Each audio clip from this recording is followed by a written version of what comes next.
மனிதன் கைகளால் உருவாக்கப்பட்ட ஒரு சிலைகளுக்கு முன்பாக நீ நமஸ்காரம் செய்வாய் என்றால் உனக்கு சாபம் வரும். நான் இதை தைரியமாய் பிரசங்கிக்கிறேன். நீங்கள் என்னை அடித்தாலும் காயப்படுத்தினாலும் எங்களுக்கு பரவாயில்லை. ஏனென்றால் இந்த சுவிசேஷத்தை நாங்கள் தைரியமாக பிரசங்கிப்பதற்கு காரணம் என்றால் ஒரே ஒரு வாழ்க்கை, அது இயேசுவுக்காக தான்.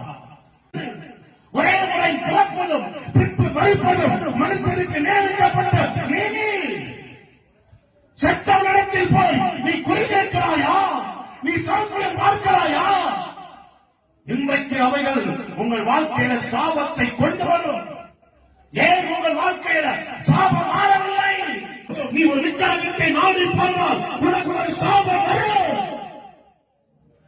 இயேசுவை அல்லாமல் ஒரு காயத்தை ஒரு கழுத்திலோ கையிலே கட்டினால் உனக்கு சாபம் வரும். நான் இதை தைரியமாய் பிரசங்கிக்கிறேன். நீங்கள் என்னை அடித்தாலும் காயப்படுத்தினாலும் எங்களுக்கு பரவாயில்லை.